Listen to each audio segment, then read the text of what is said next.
Ron Howard never wanted to be the man who exposed Hollywood. He grew up inside it, raised by the industry, shaped by the lights, and protected by the people who told him the business was magical. But as he got older, one truth became impossible to ignore. The same actors America worshipped, the same legends his parents once pointed to with pride, were hiding the darkest secrets of their era. And when Howard finally chose to speak, he didn't hold back. He revealed 6 names, 6 icons, whose private lives told a story far more disturbing than the films they made. Because Hollywood's golden age wasn't golden at all. It was polished rot. And Howard's list begins with a man whose smile covered a lifetime of destruction, Errol Flynn, the devil behind the smile. Long before modern action heroes, Flynn was the template. Charming, daring, impossibly handsome.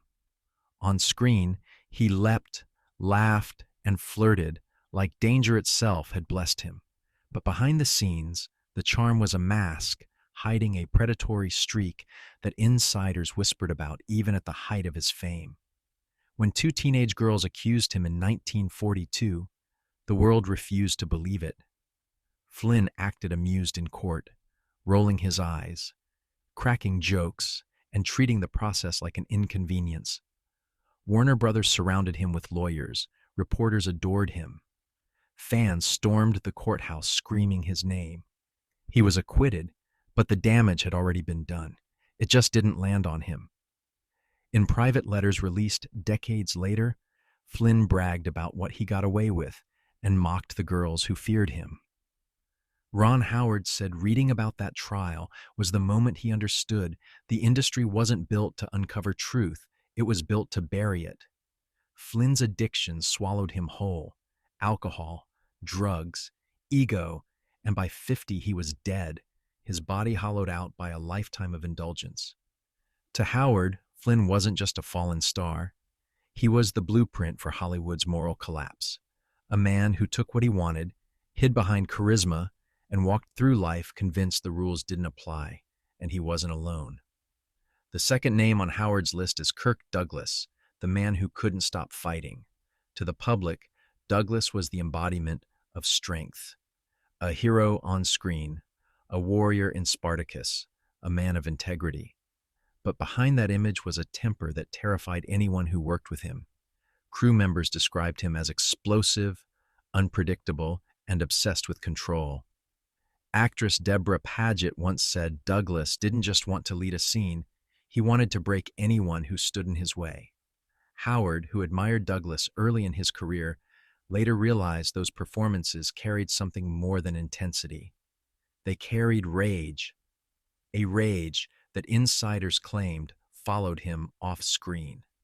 Rumors tying Douglas to the assault of a young Natalie Wood have circulated for decades, resurfacing in books, memoirs, and Hollywood whispers. Lana Wood repeated those claims in her 2018 memoir, framing Douglas as a man protected by an entire system built to shield its stars. Douglas never addressed the allegations directly, and no charges were ever filed, but the rumors never faded. Even directors felt overwhelmed by him. Stanley Kubrick described Douglas as the most driven man he had ever met and the most difficult to control. For Howard, Douglas represented a different kind of evil, the kind that feeds on power. Not chaotic like Flynn, not reckless, but calculated, ruthless. A man who knew he was untouchable and acted accordingly.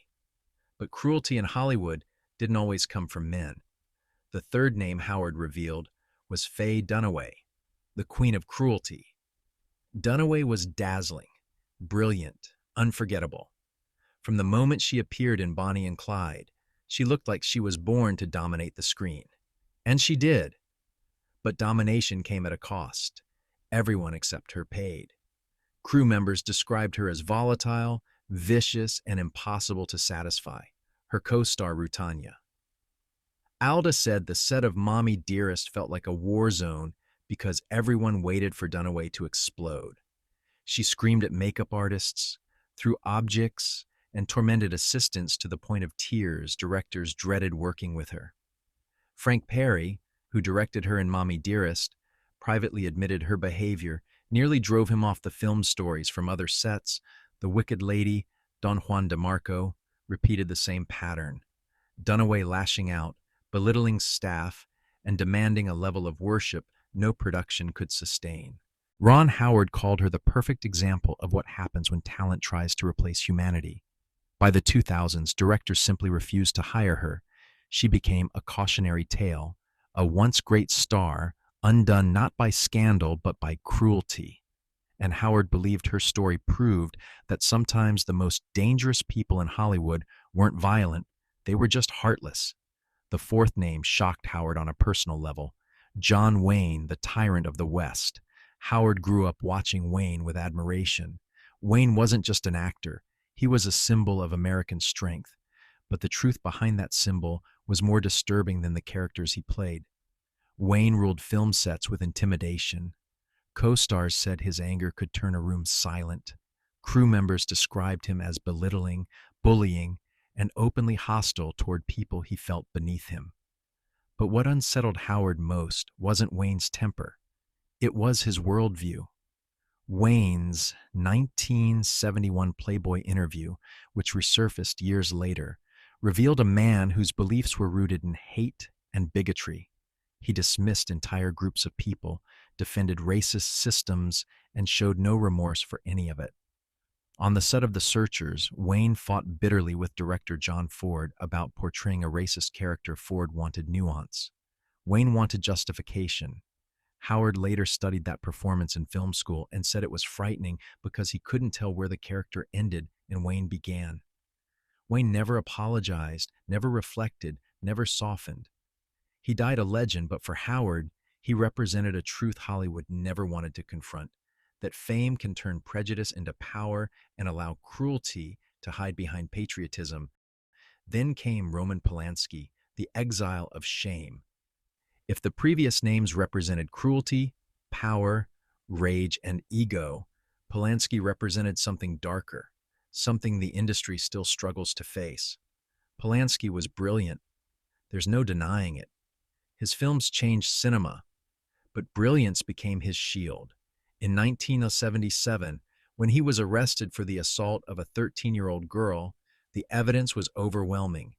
He pleaded guilty, then fled the country before sentencing, escaping to Europe and avoiding American justice for the rest of his life.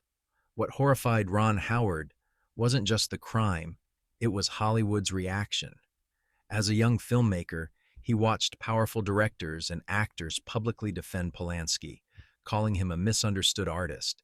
They talked about his genius while ignoring a child's trauma. Howard refused to applaud when Polanski won the Oscar for The Pianist in 2003. He said he couldn't bring himself to celebrate a man who ran from the consequences of his own actions. To Howard, Polanski showed the world what happens when art becomes more valuable than morality.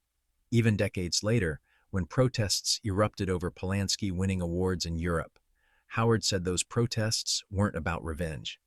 They were about finally telling the truth. Talent doesn't erase evil. The final name on Ron Howard's list was the one that broke him emotionally, Mickey Rooney, the smiling liar. Rooney was the face of innocence. Audiences adored him. He sang, danced, cracked jokes, and made people believe Hollywood was a place of joy. But behind the smile was a lifetime of destruction. He cheated, gambled, manipulated, and left a trail of emotional wreckage throughout his marriages and friendships. Judy Garland, who once trusted him, later said Rooney could lift your spirits one moment and crush your heart the next.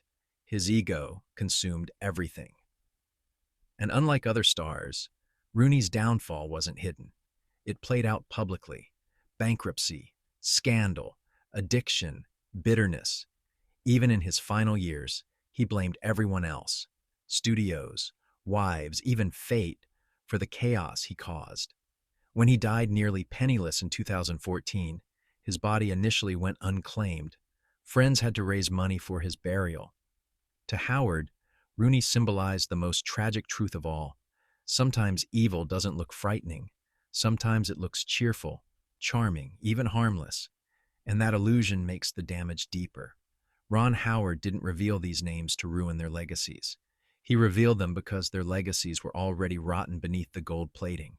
Hollywood's golden age was built on silence, on protecting the powerful, on hiding the bruises behind the beauty.